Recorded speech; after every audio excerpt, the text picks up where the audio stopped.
Everyone, turn on your microphones. Good afternoon, everybody. Welcome to the Village of Ruidoso regular council meeting scheduled for today, March 10th. Oh, that reminds me. 1 Recording in o'clock. progress. And we are recording. So if you would, I call the meeting to order, and if you would stand with me for a moment of silence, and then they'll follow by the Pledge of Allegiance and the salute to the New Mexico flag.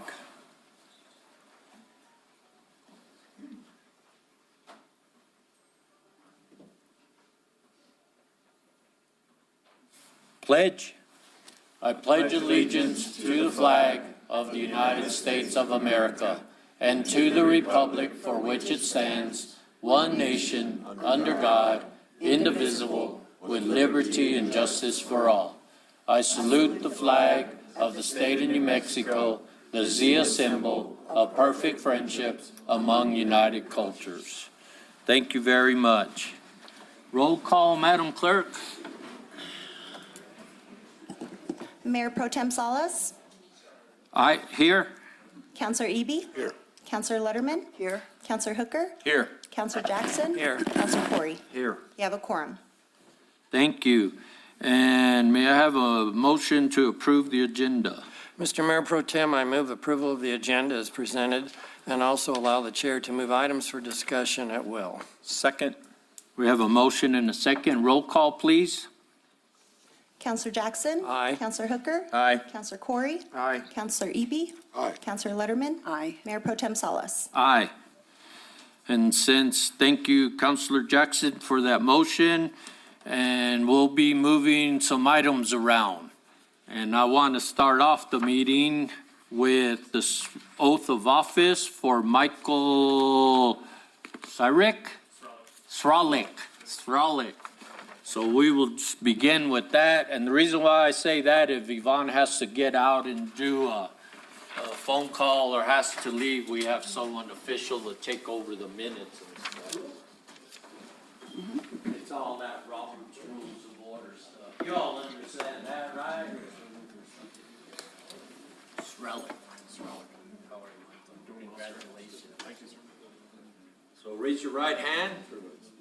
I, Michael Sralik, I, Michael Sralik, having been sworn having been sworn into the office of Deputy Clerk into the office of Deputy Clerk for the Village of Ruidoso for the Village of Ruidoso in the County of Lincoln, in the County of Lincoln, State of New Mexico, State of New Mexico, do solemnly swear do solemnly swear that I will support the Constitution that I will support the Constitution of the United States, of the United States, the Constitution the Constitution, and the laws and the laws of the State of New Mexico, and the laws of the State of New Mexico, the ordinances the ordinances of the Village of Ruidoso, of the Village of Ruidoso, and faithfully and faithfully and impartially and impartially discharge the duties discharge the duties of said position of said position to the best of my ability. to the best of my ability. So help me God. So help me God. Congratulations. Yay.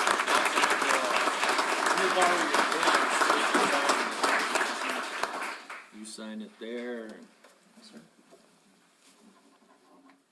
Thank you all for your patience.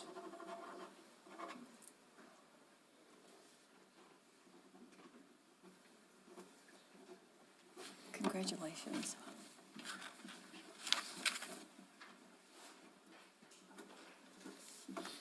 There you go. Go to work.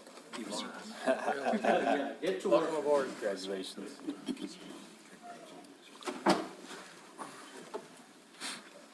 Congratulations.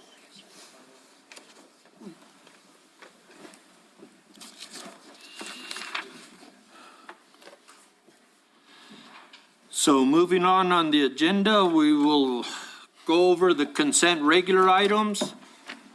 Item number 1, approval of governing body minutes. February 10th, 2026 regular meeting, February 26th, 2026 special meeting, March 3rd workshop meeting, March 6th special meeting. Item 2, approval of certificate of destruction of records. number 2026-001. 3, approval of request to schedule a public hearing at the special meeting on March 24th, 2026 for adoption of ordinance 2026-10, an ordinance amending the Village of Ruidoso Municipal Code of Ordinance, Chapter 54, Land Use, Article 2, Land Development Code, Division 4 zoning districts, Section 5472 overlay zones, and Appendix A, fees, fines, and penalties. Item 4, approval of adoption of Resolution 2026-11, a resolution authorizing disposal of surplus property. Item number 5, approval of adoption of Resolution 2026-12, a resolution for authorizing the participation in the Transportation Project Fund Program administered by the New Mexico Department of Transportation for fiscal year 2027 in the amount of $2 million. Item number 6, approval of adoption of Resolution 2026-13, a resolution for authorizing the participation in the Transportation Project Fund Program administered by the New Mexico Department of Transportation for fiscal year 2027 in the amount of $500,000. Item number 7, approval of award of ITB invitation to bid number 2026-004B to DUB-L-EE LLC for Two Rivers Water Intake and Transmission System. Item number 8, approval of ratification of adoption of Resolution 2026-16, a resolution supporting applications to the New Mexico Finance Authority under the Canolias Infrastructure Fund. Item number 9, approval of ratification of adoption of Resolution 2026-17, resolution supporting application to the New Mexico Finance Authority under the Local Solar Access Fund. Mayor Pro Tem, I move approval of the consent regular items as read. Second. We have a motion and a second. Roll call, please. Counselor Corey? Aye. Counselor Jackson? Aye. Counselor Hooker? Aye. Counselor Eby? Aye. Counselor Letterman? Aye. Mayor Pro Tem Salas? Aye. Thank you very much. And next on the agenda is public input. It's limited to the first hour of the public meeting. And I'll just go over the basic rules instead of reading the, I think, 20 points that we talk about here. Basically, it's just saying be civil, no bashing of employees or elected officials or even your neighbor. So that's what we would ask. You are limited to 5 minutes, and Councilor Hooker will be the official timekeeper, as well as, what else? Warning. I'll give a 2-minute warning and a 1-minute warning. That's right. So we ask that you just state your sentence, and we ask if it's a repeated topic already done, I may excuse you that has been brought up to the attention of the council. And remember, this is just public input. We cannot carry dialogue back and forth. It's just for you to inform us what your thoughts are and what we could put down on paper. First up is Alex Davis.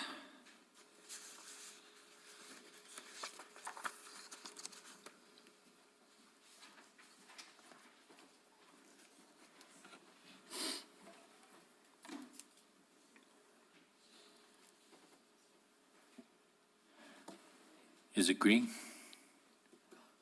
Oh, There we go. Can everybody hear me? there you go. Sorry, I got to get my notes out here. I'm not a good public speaker, so.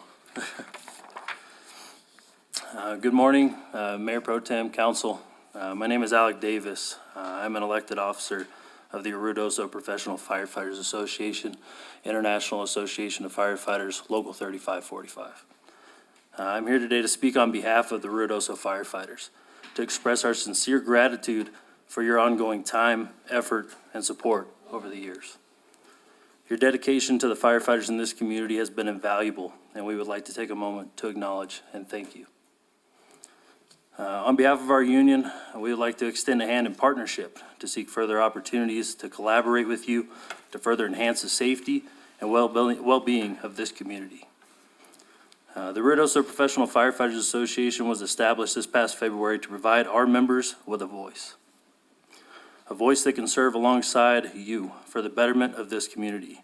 Just as you, as elected officials, have pledged to serve the public, we as firefighters share that same commitment to putting the community first. Our shared mission is to uphold the safety of the residents of Ruidoso and its surrounding areas and to represent the professionalism that this community rightfully deserves.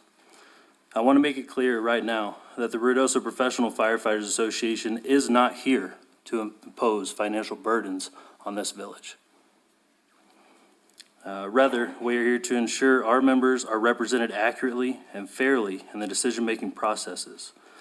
Historically, there have been gaps in representation of our members and this community, and we aim to bridge those gaps.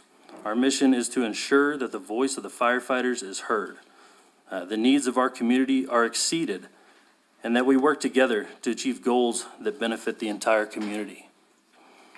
To you, Mayor and Council, you have stood by this community through numerous challenges and disasters, and our members have been with you every step of the way.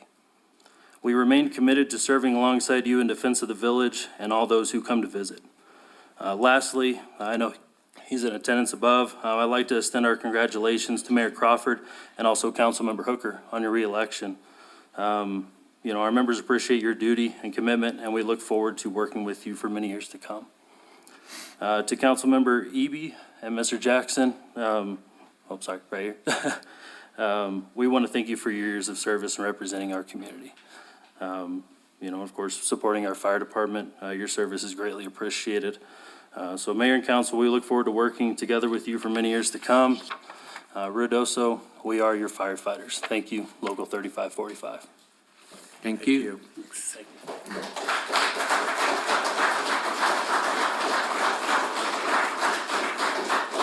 you. Next, we have Helen Johnson.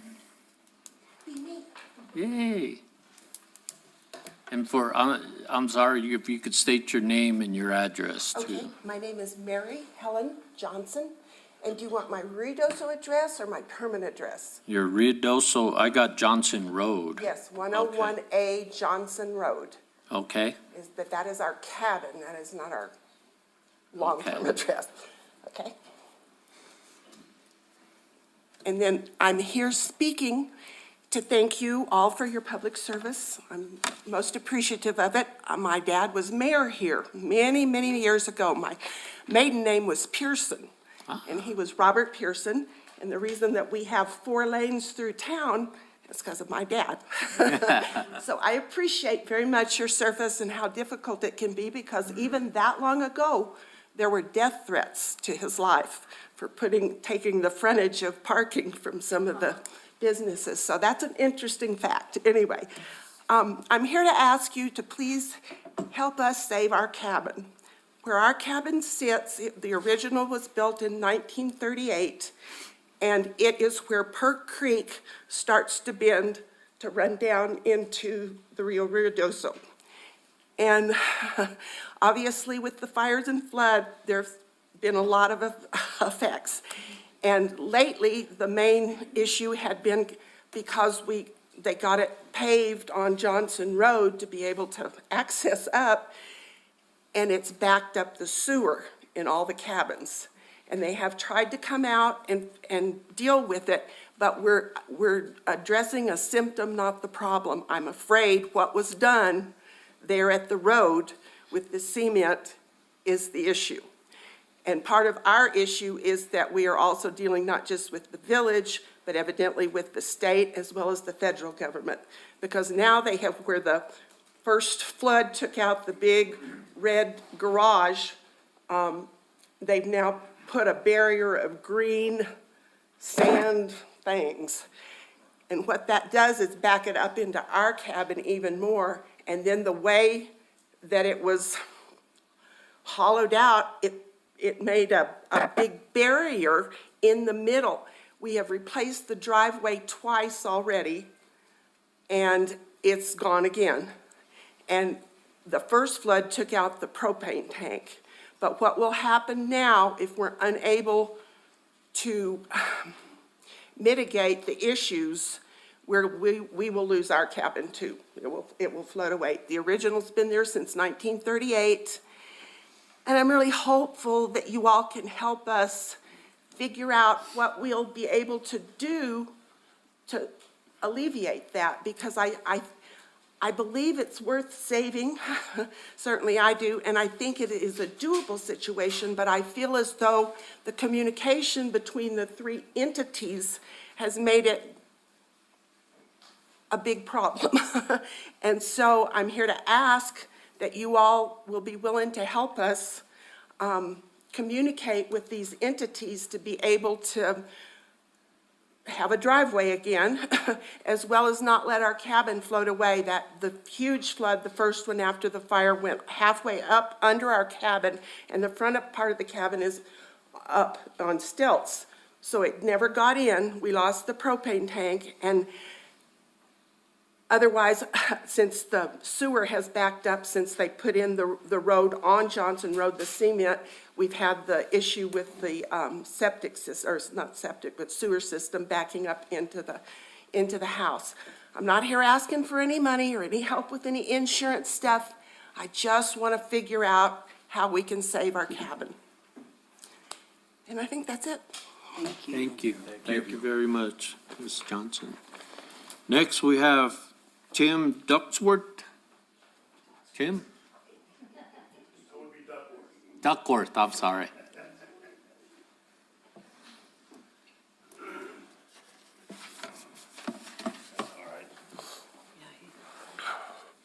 Mayor Pro Tem, councilors, I just have something real quick I'd like to talk about. I know that we've got speeding cameras coming in soon at some point, and some will be on Sutterth in Midtown area. And I know that you know, and others know, that we have a speeding problem down Midtown. Now, Chief Minner and his guys are out there and they're giving tickets. They're doing a great job. They're doing a fantastic job. But when we get these cameras up, I really implore you to please start giving tickets at 30 miles an hour, because 35 is way too fast. We've got too many visitors and too many locals that are traveling, going, into the inlet parking, opening the doors. You've got kids running around trying to get in. And it's just really concerning to see some of these people that are going 40, 45 miles an hour. Even with P&M, I'm seeing their trucks moving pretty quick. And so that's all I really have. I just hope that you guys will think about that and think about the safety of our visitors and our locals when we're shopping in Midtown, and really try to enforce that. So that's all I have. Thank you. Thank you. And congratulations, Lynn. Oh, sorry, Mayor. And Councilor Jackson and Eby, thank you for everything y'all have done. Thank you. Really appreciate it. Thank you. Next, we have Mr. Bill Hall.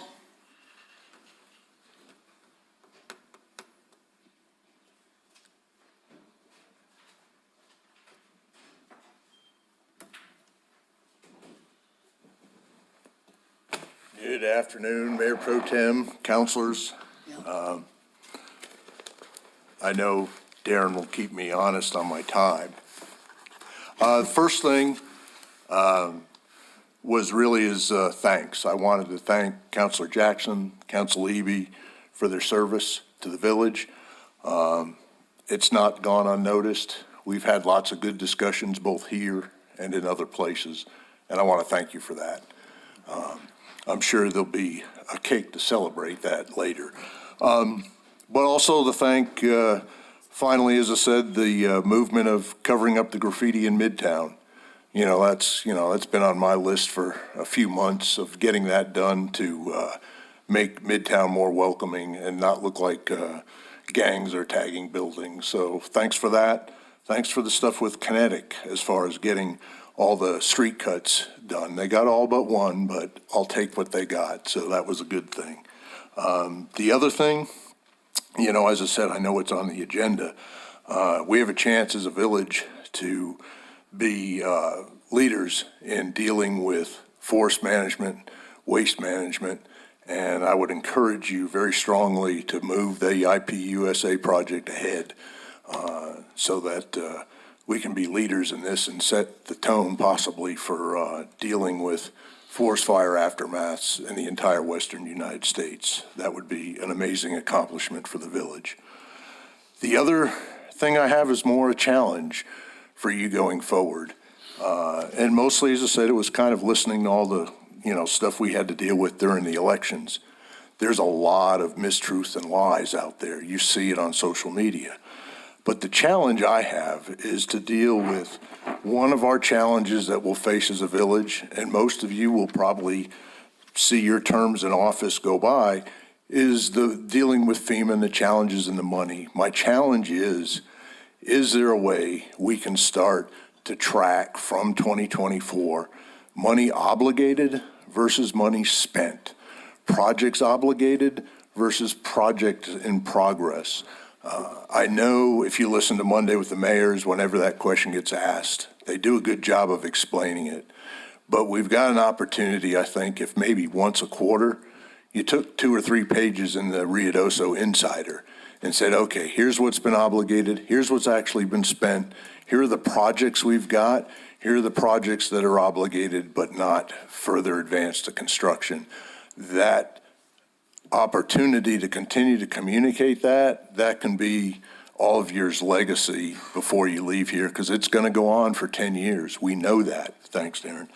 And finally, the other challenge is, it's more a concern, is what I wonder about. We're seeing the recovery of Grindstone Reservoir, but I worry with the upcoming flood season, have we done enough upstream of the intake to keep more debris from getting into our intake and losing 6 to 9 months of not being able to fill the reservoir?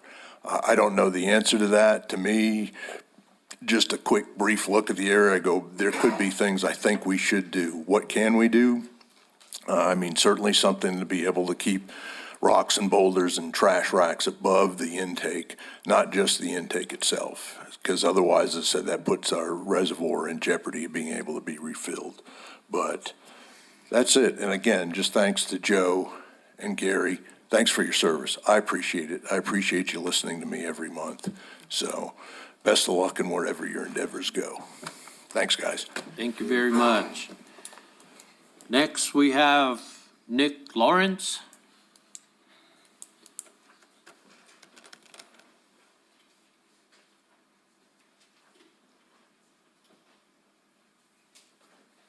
Good afternoon, everyone.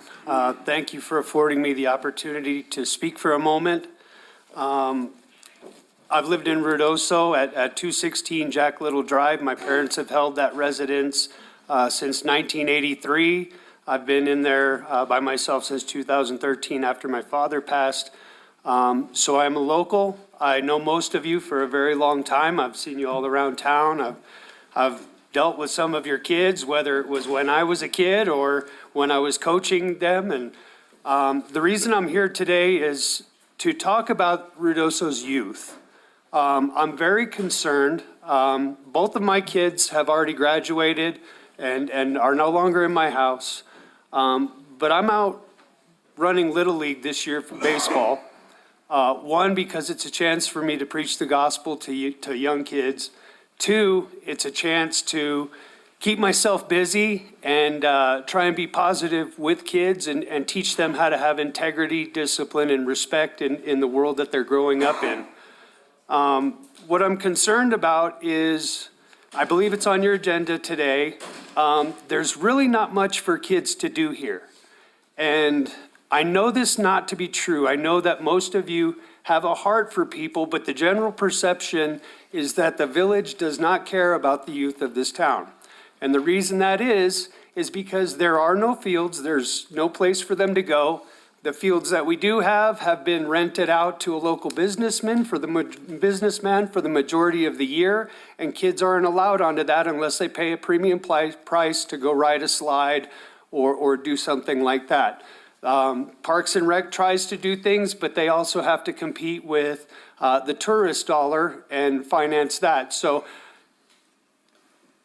I'm a little frustrated because we're trying to get ready for a season, and right now there's very limited places for us to go. And Parks and Rec has been, to this point with me, I don't know, I can't speak for the past, but for me this year, they've been willing to talk to me, willing to work with me, trying to figure things out and get things going, and I applaud that.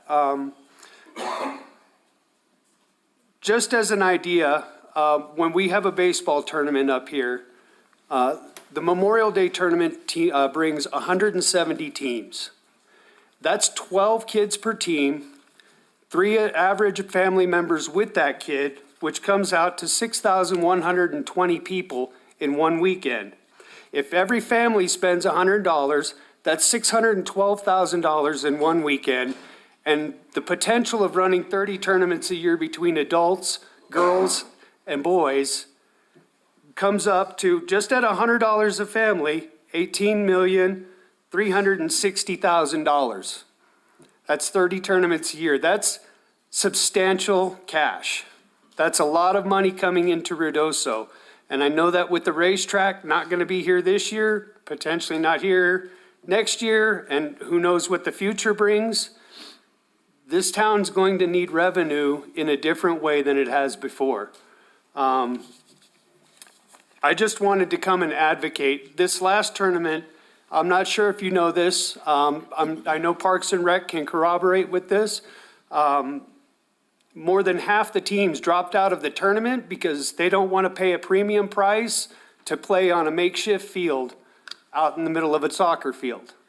So more than half the participants of that last tournament left and did not come up here.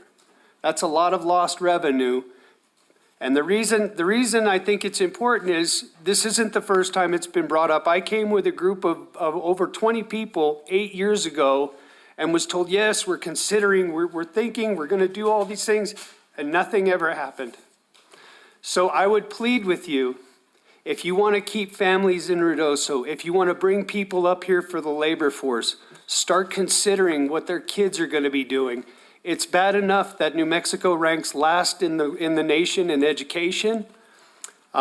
We now are on our way to leading the country in dope use. We have plenty of weed shops here, and that's what these kids are going to instead of doing other things. So I'm pleading with you to consider the families in a bigger way than they have been in the past. I know that you all have good hearts. I know that most of you. And please, thank you for your time. God bless you all. And thank you both for your service, Mr. Jackson, Mr. Eby. Thank you all for your service. And y'all have a great day. God bless. Thank you very much, Mr. Lawrence. Moving on our agenda, we have the mayoral reports and presentations. We've already done the oath of office. And we will do a presentation of the new employees' promotion and transfers. I signed up to speak. I didn't see your name on here. I asked him right there, which paper do I sign up to speak on? And you said this one, you pointed to this one, and I wrote my name and address down. Is it there, Zach? It's not that I don't believe you, Scott, so I just have the one list. Not on that one, but. So it's not on this one. Come on down, I'll give you 3 minutes. There's cake out there in that lobby, you know. I asked him, which one do I sign to speak? Okay. Okay, all right. Well, first of all, I want to thank you guys, Joe, and all the hard work, Gary, everything you've done. Congratulations, Darren, on another 4 years, and even with Lynn and everything. It's almost like, we went through 8 years with Mayor Crawford, and I started years back about water, conservation of water, water harvesting, and I've talked about it several times to the board for beneficial use. We're a legal state here where we can do it. Rain harvesting is highly encouraged for commercial use, residential use. Santa Fe is requiring any new building, large building over 2,500 square feet, they have it in their building codes where they have to harvest the water and they have to have cistern systems, okay? We need to put that in our building codes. Why can't we put it in? Does it cost village a dime to put something in the building codes to get done? I don't think it does. We just say it and get it done. There's critical conservation strategies. We are an arid state. We need to manage our water. The OSC New Mexico State of Engineers, they encourage capturing roof rain, dew, snow melt for water uses of plants, gardens, grass, washing cars, supply for livestock, toilets, household laundry, washing dishes. I got a great system, man. Rainwater in your clothes, man. It's so soft, it's amazing. We had a ability, and we could have set precedents with the new courthouse. If the new courthouse down there, if it was in our building codes, that could have been done. And that could have been our test baby. We've got other new places. We got the 72-unit apartment complex. Okay, Aspen Medical, all these new buildings coming in, we need to start conserving some water and then find other ways to receive water. I know Eagle Creek, and that's a different deal. In the wells, that's the majority of our water. And the tough thing is, and I read the whole report back from the 70s, when they did the testing for those Eagle Creek wells and everything up there, they did that after record-breaking 1980 snowfall and monsoon season. So of course those aquifers and everything were full. As you know now, man, it's not snowing like it does, and everything is dropping. The wells on Ski Run Road, several residential wells have burned out and they've gone dry. Well, in the village, I guess, had to pay for them to go deep in them. And so my big thing is about, like I said, conservation. And let's put it in our building codes, and let's set precedents and, Thank you, Scott. get it done. Okay, thanks. Thank you. Moving on, as I mentioned, the mayor reports, and we will do a presentation of new employees and promotions and transfers. And I'm going to start from the bottom of the list. I learned this at the RSVP banquet. Transfers. Mark Coker, Assistant Parks and Recreation Director. There he is, Mr. Coker. Congratulations on your transfer. Thank you, sir. Appreciate it. Going on with promotions, we have Rogelio Garcia, Water Wastewater Meter Reader Foreman. Good job, Rogelio. Then we have Joshua Witt, Police Department Corporal, not here. Yancy Darby, Police Department Corporal. I'm sure they're out giving out speeding tickets. We have Jimmy Hernandez, Police Department Corporal. I think he's on graveyard shift. Then we have Hernan Nunez, Water Distribution Heavy Equipment Operator.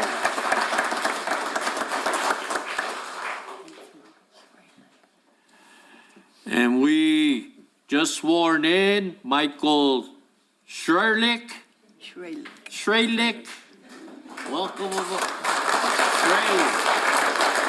I'm sorry, Michael. I'll probably be retired or gone before I get your name right, so. And then we have Jeremy Brown, Water Distribution, Wastewater. All right, Jeremy, good job.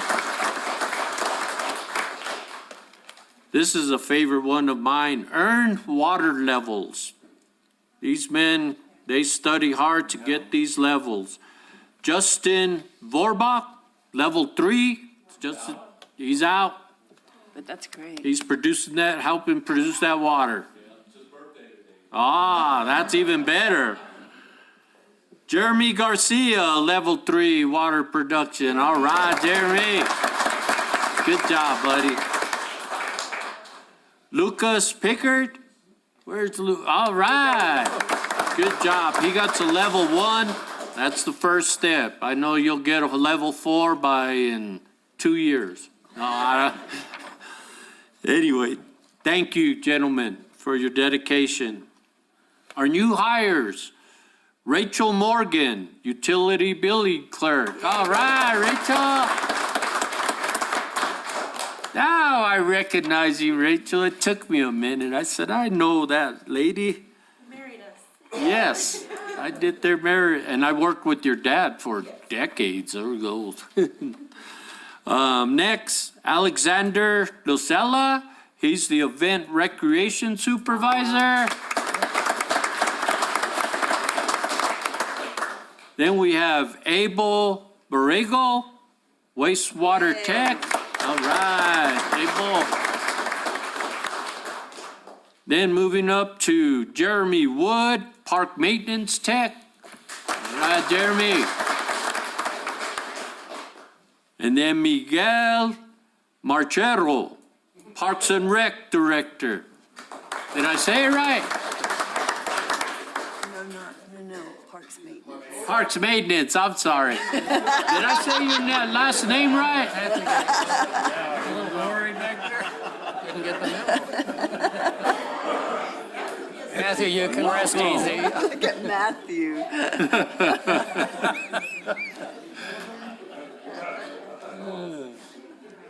Bye. We welcome you all and congratulations for all those promotions and dedication that you do. I'm going to hold off on these recognitions for these counselors. They haven't got any slinging from any of you guys, so here's your opportunity to do some more. But I will move on to the boards and commission appointments. And I'll be honest, I was going to be selfish, prideful, and arrogant and appoint myself to this board, but I'll leave that up to the fellow counselors. Mayor Pro Tem, I move the appointment of Rafael Rifle Salas to the Southeastern New Mexico Economic Development District Council of Governments. Second. We have a motion and a second. Roll call vote, please. Counselor Corey? Aye. Counselor Jackson? Aye. Counselor Hooker? Aye. Counselor Eby? Aye. Counselor Letterman? Aye. And Mayor Pro Tem Salas. Aye. I'm going to jump over to the manager's report. And is Mr. Burns here? Jason Burns? Are you here? Yes. Mr. Jason. Come on down. This is an update on the Lincoln County buyout program. Jason Burns with the Lincoln is our Lincoln County manager. Welcome, Jason. Thank you for being here. Yes, thank you for having me. I feel bad we've been here so long and haven't done this before once or twice, so, Mr. Mayor Pro Tem, you're counselors, right? Yeah, Yes, you're not- I was counselor. about to say commissioners. Counselors, thank you for having me today. We just wanted to come in and, I know there's been several questions and whens and ifs regarding, the infamous buyout program. So I do want to report to the council that we have a program. We have been confirmed and obligated the funds from NRCS. We've submitted the agreements to get the funding secured, and we're hoping to have that within the week. We had a successful legislative session where we have secured and have a plan moving forward for the match money of the required, as this is a 75-25 match program. And I think we've got a very good plan to move into this, that we are hoping to bring in you as the council and the mayor and Ron, and Ron's been very involved in this with us from the beginning, to bring you in as stakeholders so that you understand how this is gonna kind of work, as we're all getting inundated with questions and concerns on how this is gonna work, how we're gonna prioritize, how we're gonna move through this, what's it gonna look like when we're done, so that we understand the ABCs and the procedures and the eligibility requirements that are gonna come along with this program. We are hoping to have that scheduled for as soon as next week with the stakeholders, with a public rollout hopefully soon after that. What we're currently waiting on is the state bills and the state budgets to be finalized and approved before we come out and say, hey, this is here. You know, don't want to get the chicken before the egg. So we're here though. We're confident that this is coming and it's going to be a great thing for Ruidoso, for Lincoln County. And we're encouraged. I mean, we're on a clock. We know the next one's coming sooner than we're hoping for, but it's on the way, and we know that. And we know that we still have homes that are concerned down closer to the river that suffered significant damage last year. And realize as this project goes forward, our priority from the commission is gonna be homes, and specifically homes with folks that don't have a home right now. And that's why this program is gonna be what we feel a very good option, and we're proud to bring that to Ruidoso in the county.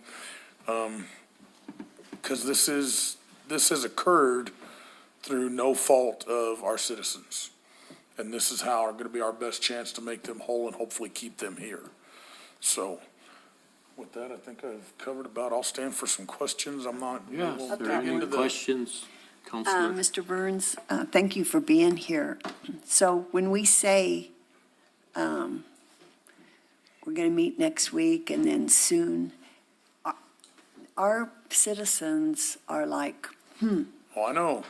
And so after the governor and everybody does their budget, and how long do you think it will take? And what's the procedure of prioritization of who receives the money? So I'm saying soon and next week, because I don't want to advertise exact dates yet, because we're kind of waiting for the ink on the paper to schedule I those. totally understand, but people don't understand that. And that's kind of why we're talking, and we kind of briefed the commission yesterday, and we're gonna be talking a little more, so. As far as how the program's gonna kind of work, it's gonna be a completely voluntary program. And so anyone that would be interested, as we make the applications and the letters of interest available, it would be for them to go sign up, and then we'll start looking at their eligibility and walking them through a process. There will be several criteria for eligibility. So first of all, it's going to be the responsibility of the homeowner to fill out an application. Yes, ma'am. Okay. Yes, and we Okay, will so- have that. And We're how gonna- are we going to get that out to the Lincoln County? So to we're the- gonna have several options. We're gonna hold several public meetings in several locations to make that available. We will also have that on a website, web-based, that they can go fill that out, and that'll be directly okay. submitted. Okay. So as far as the prioritization goes, we had a categorization that we categorized all the properties that could be affected, residential and commercial. And then we prioritized them 1 to 5, ones being the homes that have been affected the most, that are almost completely destroyed, and 5s being homes that could be affected in, I think, the 100-year flood. So what we've currently been funded is priorities 1 and 2. And those are gonna be the ones that have had damage or are destroyed or had significant damage. Okay. Mr. Burns, Yes, sir. there've been some questions on the valuation of the property, if it's as of now or as of before the floods. Could you The intent, expand on that? yes, sir, Counselor, the intent right now is that the appraisals will be done at a pre-flood appraisal value Okay. from 2024. And Ron, where are we at as far as local match? Mayor Pro Tem Salas, Councilor Corey, the county is the sponsor on the program. They are the ones that have submitted for capital outlay that I think Jason, the governor, has till the 11th to sign, so we're hoping she'll sign that. Right now, we're expecting her to sign the bill, but it hasn't been signed as of today. So the match, Mr. Burns, will be at the county level, not the municipal level? Yes, sir. Correct. Yeah. And the intent, I don't guess I touched on this, the intent behind this, what this program does is it creates flowway, green space, so that as we have these continuing floods, it's not the devastation that we see, it's manageable. Right. So we'll pull these out, we'll make them green space, and that's part of the program is that we're not allowed to build structures back in any of the areas. So who retains ownership after the buyback? The county will currently, and then as we get through the end of the program, we will be allowed to determine final ownership after, but it'll be a property acquisition to the county. And citizens that have questions, who can they direct those to? We're about to open the program and we're gonna answer all the questions. I know there's lots of, concerns right now. Sure. And we're right here on the cusp of having all the questions and concerns answered. We just don't wanna get, kinda like I said, cart in front of the horse and have a program that's not funded. And Jason, you also have somebody that's working, you have a contract with an individual that's assisting with the program? Yes, we have a proposed contract. We haven't signed or started anything, but we do have a plan to roll this out efficiently as this happens. Because like I said, as soon as we have ink wet on the paper, we're ready to roll this out because we're on a ticking clock until the next one. And the intent is that we can run this process efficiently, effectively, and have some of these homes out of the way by the time we get our first flood this year, is the plan. So since I was under the impression that the county would give it back to the village of Ruidoso, let's just say it's Upper Canyon. So if the county has those properties in Upper Canyon, so then you will be responsible for making sure that flood mitigation is done properly? If it's retained by the county, it'll be the county's responsibility. If it's retained by the village. And those will be some conversations we have as we step through this process and determine a final use, what we want to do for it. And, and the idea is, as terrible as these floods have been, we want to make this an opportunity and another draw to the area. We've had conversations with the state about potentially making it a state park or a game and fish area for fishing habitat, for a green area, for park space, recreational areas, with everything that we have come to town. So we haven't gotten that far in the process, but those conversations are happening and we're open to all of them, so. Okay. Thank you very much. Yeah, thank you for I got a coming. question. Go right ahead. Thank you, Jason, for coming here and presenting the progress on this particular program. I have one question actually two. Is there a deadline for the application, for people to submit their applications for this? And then secondly, for those who are successful in obtaining or funding through this program, and that should be for people that still have structures that need to be demoed and removed, will they have to use this particular funding to remove their existing structures, or could they get additional funding for the removal of So, debris? the first question is no, sir, Counselor, there will not be a deadline on applications. What our intent is we're gonna try to stretch this funding as far as we can and inquire, as many properties as we can that are damaged, because the goal of the project and the program is to create that green space floodway for moving forward.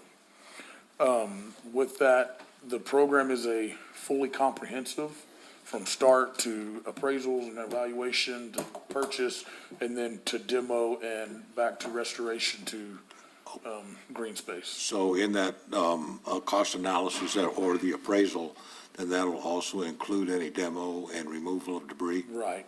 So we'll do the appraisals and make the property offer with the owner. If it's accepted, then it'll be the responsibility of the county to go in there and demo and take it back to a restoration.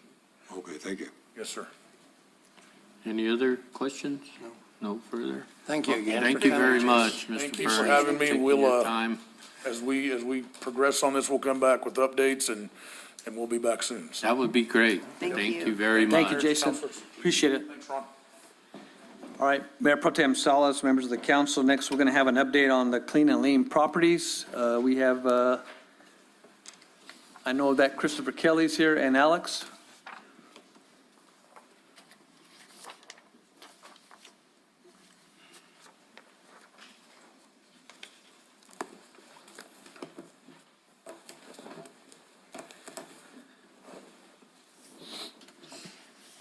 Good afternoon, council.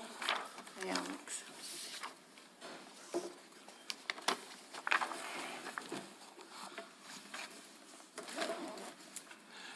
We could move to the next slide, please.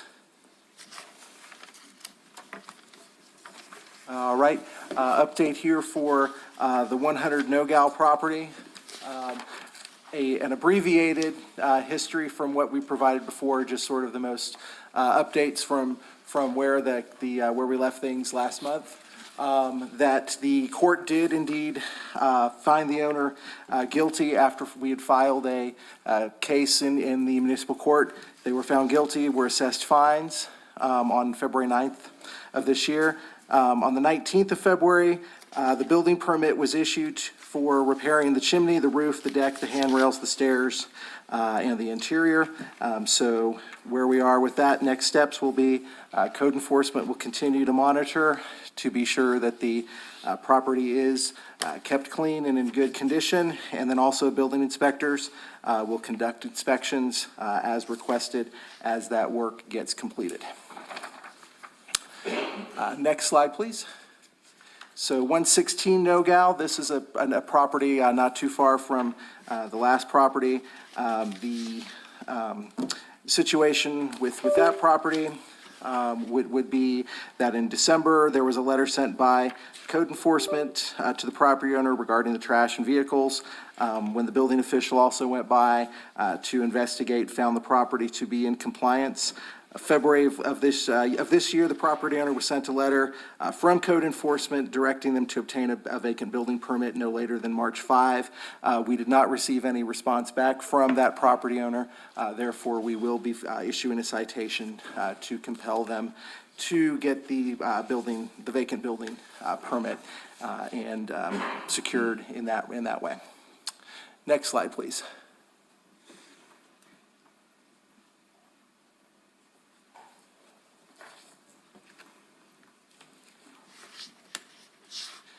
Uh, 2527 Sutterth. This is the Thunderbird Curio property. The property owner did submit for a vacant building permit application February 9 of 2026. March, this last week, inspection was conducted by the building official and code enforcement officer with the property owner present.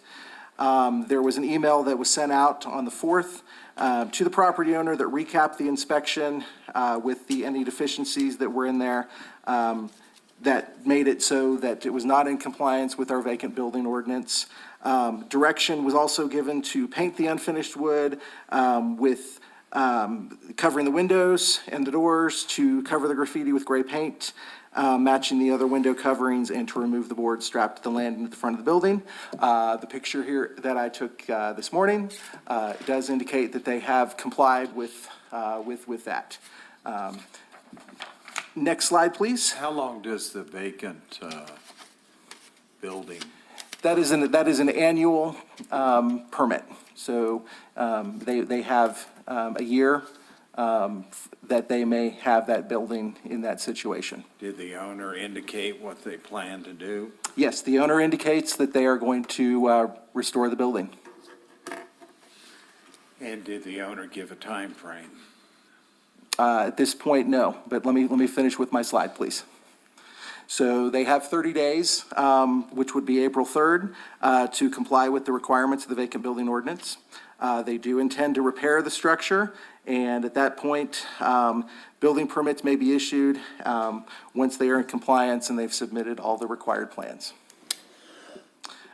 Next steps, if we need to go down that route, would be again to issue a citation to compel the compliance with the vacant building ordinance.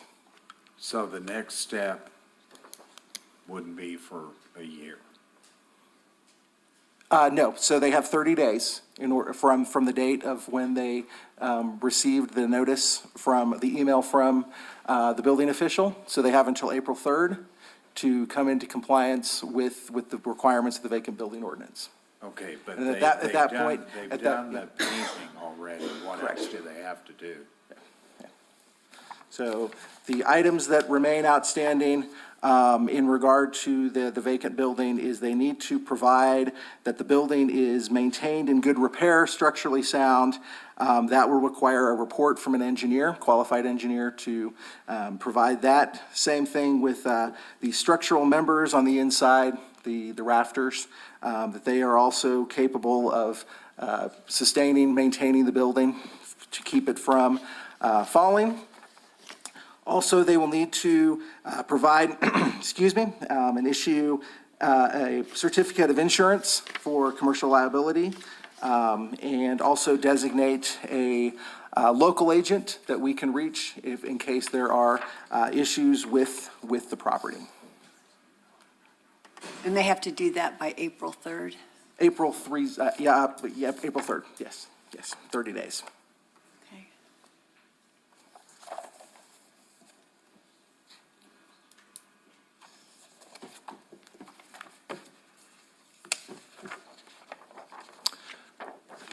Any additional questions on this one? Okay, next slide, please. So that is 205-209 Spring. This is, again, the former Boy Scout property. This is on the agenda later in the meeting for consideration of a resolution for clean and lean to remove the structures and the debris. And then last slide, please. 154 Spruce, same situation. This is also on the agenda later today for a clean and lean resolution for the demolition, removal of the structure and the down trees on the property. Any other questions that you have?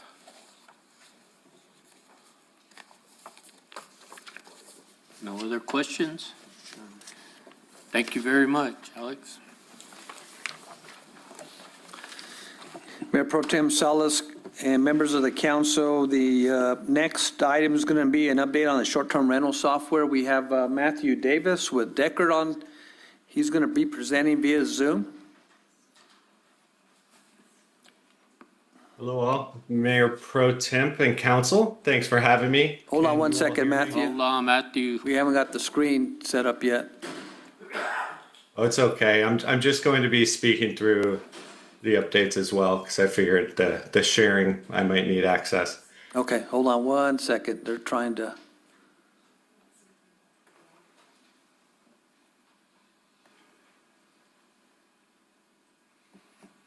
There we go. There you are, Matthew.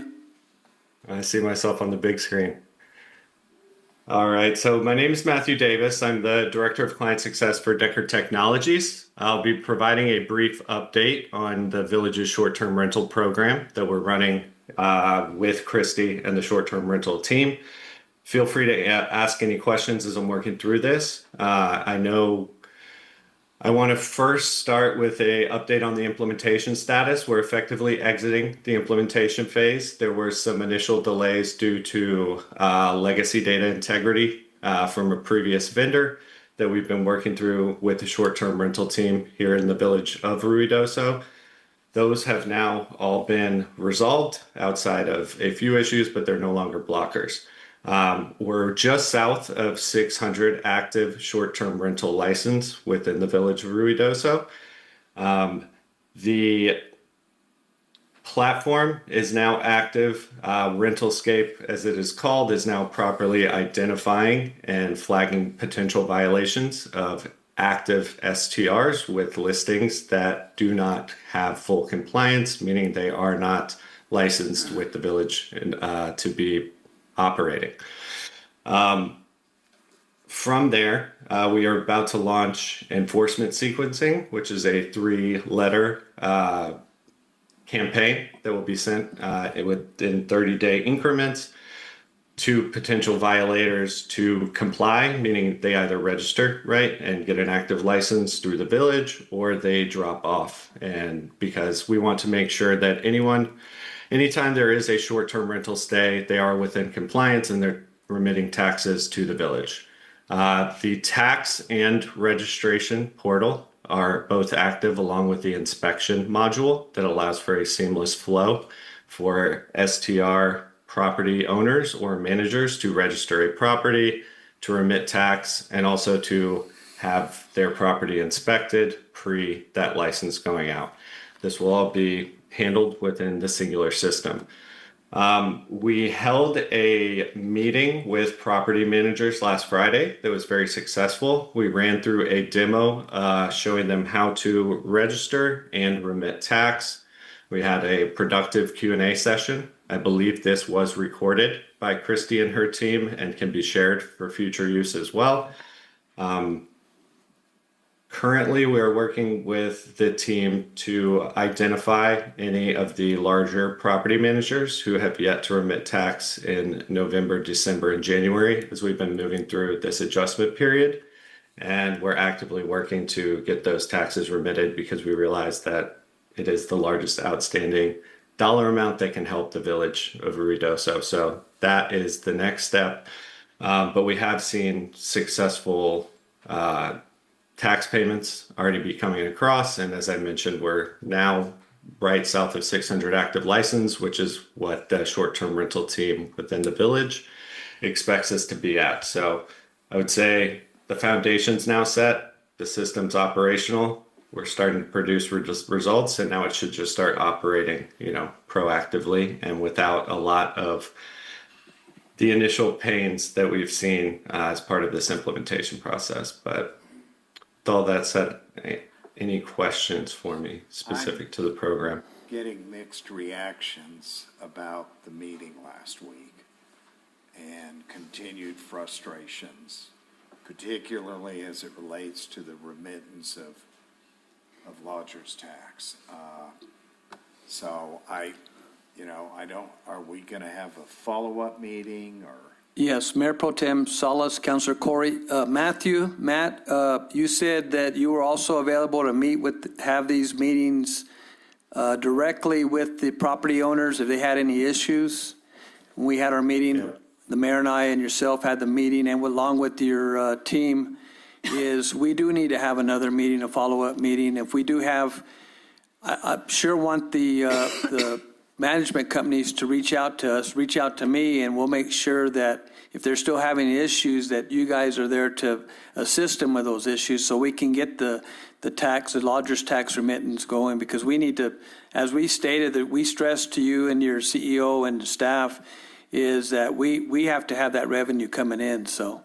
But we will. Absolutely. And we will reach out again, and I'll talk to I'm already in communications with some of the property owners, and we'll continue to have these trainings until we want it to be flawless, and we want to be able to get everybody on the software and working correctly. And you heard our frustrations, the mayor, and my frustrations when we had our meeting last week also. Well, and Ron, as you're aware, these property owners that are expressing difficulty in paying taxes, these are the good guys. Oh, absolutely. And they're the larger management companies also, just as Matt stated. I mean, they're our larger groups that have the most short-term rentals. Right. Yes, and we're very willing to work with each of them one-on-one with Christy and the village's team's involvement. I think there's just the initial right learning curve that we're experiencing right now, but our goal is to have this working flawlessly. I think after they remit tax once or twice within the system, they'll get the hang of it. And we won't have this issue because obviously we don't want anyone to Is that be learning delayed curve, in receiving tax payments. is that learning curve with village personnel or property managers? I think it's just with changing of software and an additional, I would say, step for them, right? That gives the village insights at the property level that taxes were remitted, where before it was just a large tax sum that you couldn't necessarily audit down to a property level. Respectfully, you didn't answer my question. Is the learning curve with village personnel or is it with the end user? End users, apologies. Yes, yeah, it's with the end users, and that's why we're willing to have these one-on-one training sessions with the village also in attendance, so that we can make sure we're working, in collaboration. We don't see this as a long-term pain point. Sometimes it is a year one, right, ramp, and then year two, everything is going. They're used to remitting at the property level. Obviously, long-term, it does protect the good guys, as you mentioned, by ensuring that any bad actors in the community that are putting their house or property up for rent without remitting tax or under compliance are being pushed out, and more of that revenue is being directed at the good actors. So it does benefit both the village as well as these larger property management groups. How long have we been, since October? Have we been on this since October? Started the implementation. Matt, what was the implementation date on this? Yes, I believe October. So, was, so we're okay, 5 months down the road, and you're saying it could take us a year to get? No, apologies. I just meant a year one ramp. If we're talking in cyclical years of what we usually see, sometimes in year one, it is the property managers as well as the team within the municipality we're working with, getting used to the software, and then year two, none of these pain points exist, just to put it in terms.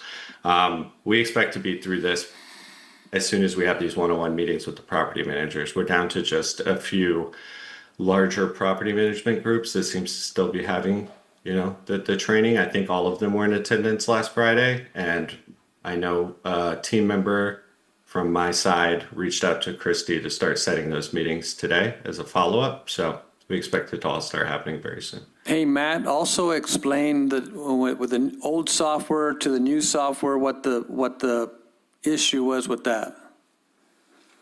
Yes, so the data export that we received from the village that was handed across to them by the previous vendor was corrupt or missing a lot of data fields in terms of expiration dates of current license, that we then had to work backwards with Christy and the team to fill in those gaps, which created some lead time or delays with the initial launch and accuracy of the database on our side. So that was an initial uphill battle that we worked in great collaboration with the team. Like Christy, Alex, the team couldn't be more helpful in doing that, but it was a little bit of a painful process due to just the data that they had access to at the time of initial implementation. So now that data is clean, it will never be an issue moving forward, is the good news. Our system makes sure to keep everything up to date as the software is actively scrubbing, right? All of these sites, Airbnb, VRBO, Booking.com, etc., looking for active listings, dropping off listings that deactivate over time. What we were seeing with the last databases, it was much more static. So it did not have a lot of the accuracies that you will have access to now. I have another question. Go right ahead. Matt, so you're saying that RID also has 600 short-term rentals? Just south of that, 584 is the current active license count I had when I pulled the data. Alex, I thought we had over 1,300. disconnected than it was before. Thank you for that question. I don't have anything specific in regard to confirming that. Just my assumption is that we still have, I'll call them the legacy ones, the licenses that have not yet renewed, that keep that number. I will stand by that 1,300 number that we've provided in the manager's update with that until I get different information, because this is the first time hearing that this number is lower than that. And so. And I apologize. I should have been more specific in that have been offered as within Deckard, not the legacy renewals that are coming across. So over half So, of my our fault. registered short-term rentals are not on the system? Again, this is the first time hearing of this situation, and I will follow up with when I get the information. So Matt, so the question is, you should have had, on the conversion, you should have had all the short-term rentals converted over to the new system. Correct. So that should be 1,300, 12 to 1,300. Yes, and I will double check this number I was given. I would much more trust what is being said within the room, but let me get back with you, Ron, on that specific. Well, Yep. Ron, I know you and the mayor share the frustrations of the council. Oh, absolutely. Property managers. Yep. This hasn't been what was advertised. No, and it sure hasn't. Absolutely, and seems the more we learn, the more it looks like it's not in very good shape. And Mayor Pro Tem Salas, members of the council, as we had our meeting last week with Matt and the CEO, and they listened to our frustrations and will continue to be frustrated. And I think we need to have another meeting, Matt, and have this discussion. We need to get this, resolved. We need to know, have the accurate numbers and make sure that all our short-term rental management companies are able to remit their taxes. Remit the tax. Absolutely. We're committed. We're committed to that. We're available at any time for either one-on-ones with property managers or any of the village staff, council, mayor, obviously. We're 100% all over this, so we'll continue to be. I got a question. Go right ahead. My question is that you stated that all of the business portals were open. So my question is that I tried to log in my business portal this morning and I couldn't get in. So if I typed in the wrong password, it said access denied because you typed in the wrong password. I was just testing it out. And I typed in the correct password and it just says you're not allowed in, or that it's not available at this moment. So that's been happening to me for about the last 3-4 months. So my question is that, am I one of the ones that aren't transferred over to the system and it doesn't allow me in to the business portal? Or that's just a question I have out there, because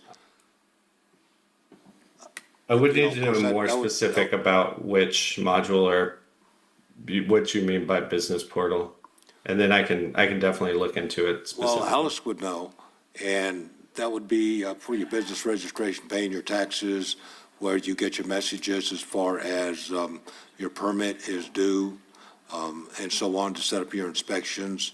So it'd be the business portal for the short-term rentals. Okay. I can look into that specific case. To my knowledge, the property managers have been able to log in. Some of the issues were more with the expiration dates not matching up to the license due to some of the data that was legacy. But if you can share with Christy or myself your specific email, I can look into that. All right, because isn't that where we get our notices from, that you have your registration your permit is due for Yeah. renewal and so on? Absolutely. Yep. Absolutely.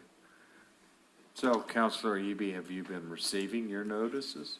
I haven't gotten any for a while. I know it's going to be up here, I think in March. So if I don't get a notice here, Yeah. March, April, I think in April, next month, April, May. Judy, have we noticed a disruption in lodger tax remittance related to the STRs? If you look at the monthly report, Counselor Corey, Mayor Pro Tem Salas, in my monthly report, lodger's tax has been coming in. I believe we're up a little bit over last year.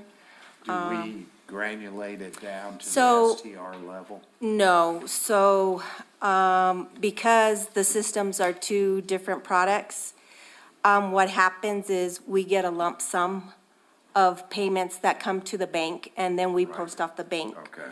And then what happens if somebody says, well, I paid it on this day, then they would go back to Christie, because that's where all the data is in the software, and then they would say, well, she paid it on such and such a day, and all I could say is, well, in that day, we received a total of X amount of dollars.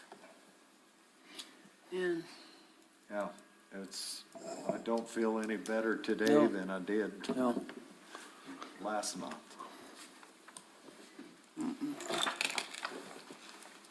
Mr.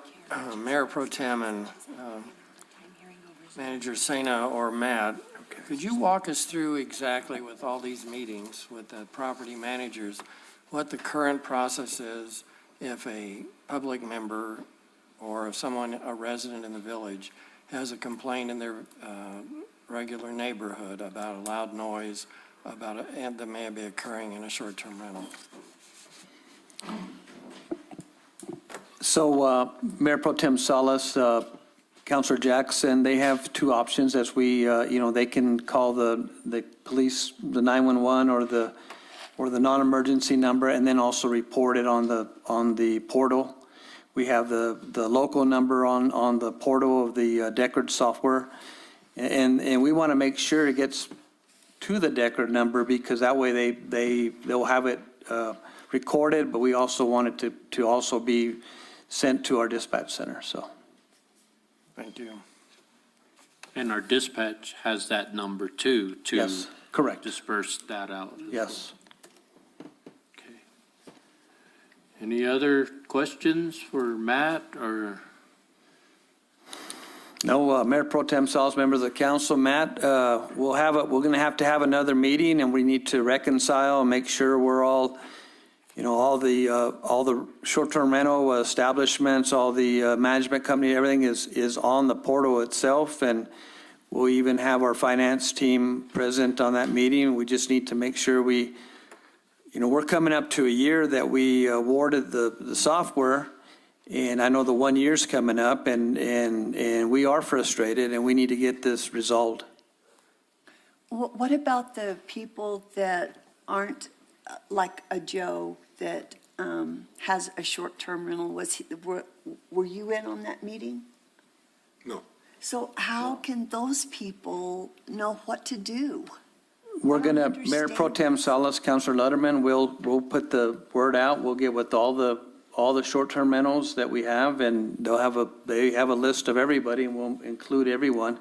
Probably need to have and even on the one-on-one training with Deckard, we'll do that also, whatever we need to do to get everybody compliant, so. It is very frustrating. Yeah. Very much so. Any other questions? No, sir. Well, thank you, Matt, for being on here, and I'm gonna move back on the agenda because we have some police officers that are gonna be pinned to become corporals and their families. Mayor Pro Tem, I had a question on the manager's report.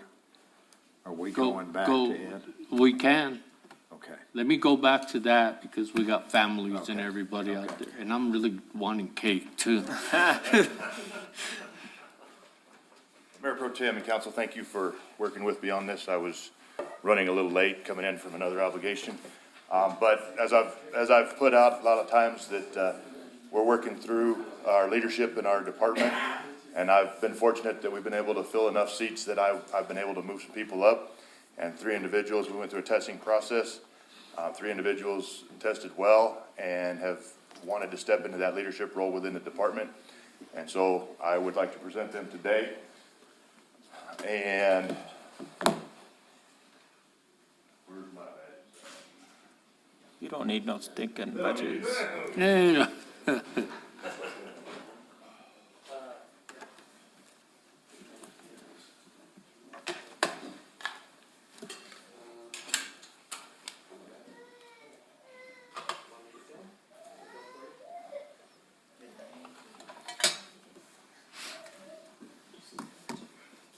First one I'd like to recognize is Officer Jimmy Hernandez. He's been Y'all, with our department quite a y'all while. come up here, Jimmy. He's Come been up very, here, Chief. he's been Congratulations. very involved in the department, and he's the one that's been heading up our Shop with a Cop program over the last few years, put it together, and he's the one that's headed that up. So he's been a big part of the department, and it's a good thing. It's glad to have him as one of our leaders coming up. Yes.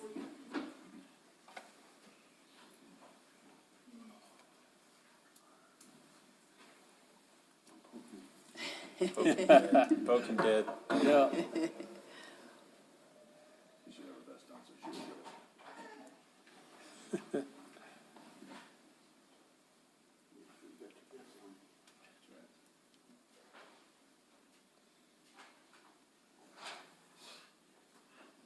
God, Mr. Hernandez, thank you very much.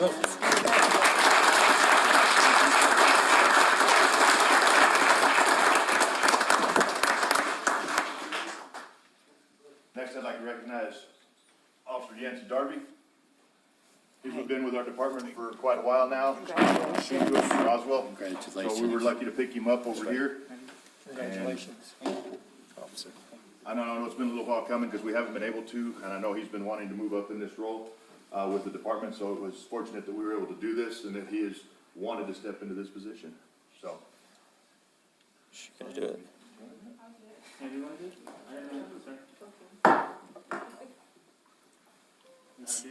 Sticky. If he says that, we'll know. Oops. Look at that.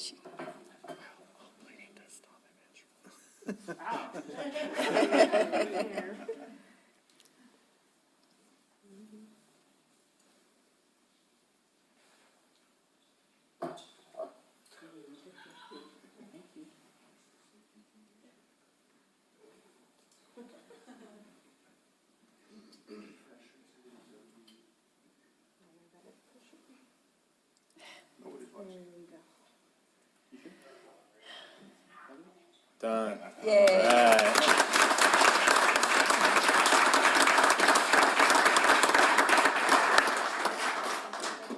All right. And finally, Officer Joshua Witt. Officer Witt came to us from Roswell. He was wanting to get into law enforcement, and we were able to pick him up, and we actually put him through the academy, and he's been with us ever since. Nice. Great, that's great. Oh, we're gonna pin.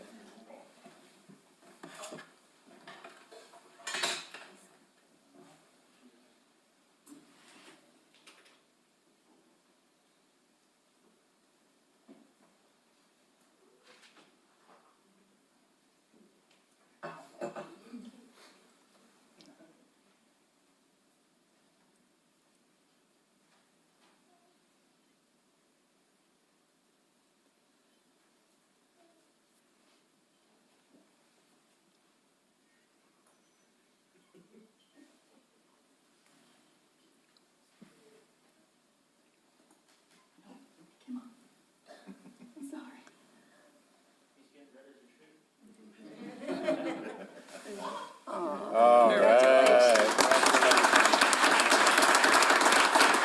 Congratulations, Corporal. Congratulations. Congratulations.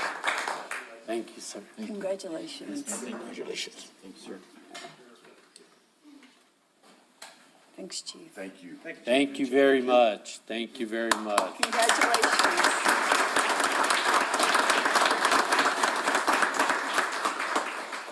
And since we're giving out awards or promotions, we have 2 counselors being promoted to citizens again. For Dr. Gary Jackson, thank you for your loyal service and dedication to the Village of Ruidoso, 2017 to 2026.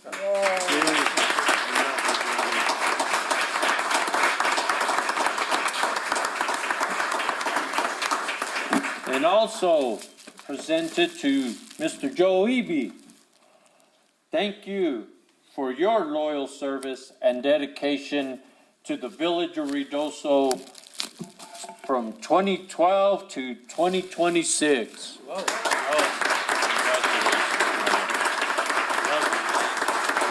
Love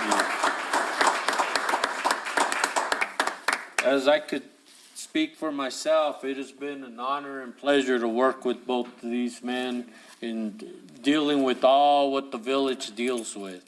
And they were very dedicated. I'm going to miss the rides going to Roswell for the COG meetings with Dr. Jackson. Boy, we got a lot done going over there. But then when we came back, I forgot it. It was like, what did we get done? But no, again, Gary, thank you. And Gary also serves on the JUB, the Joint Use Board with City of Ruidoso Downs on the Regional Wastewater Treatment Plant. And I forgot how many other boards you're on. But that's where it's an honor. And Joe, a man dedicated to craftsmanship. That's what I would say. Because I saw Joe up here with Mr. Lee putting all this rock work up. And man, that was some artwork doing that alone, Joe. So we sure appreciate it.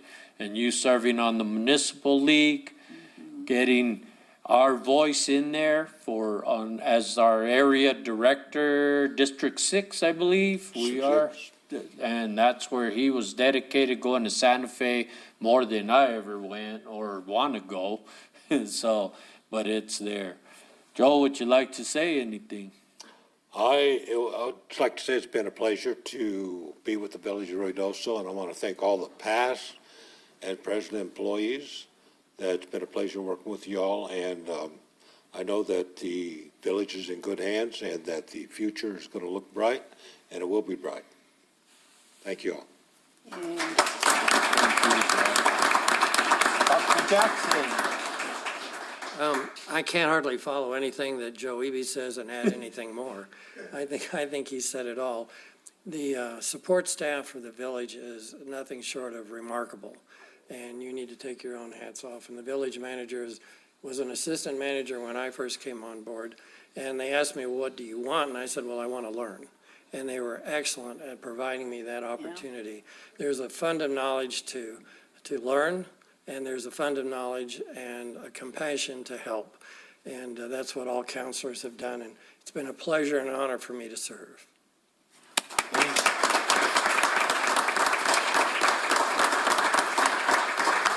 Thank you all very much. And now it's cake time. We'll take a 15-minute break.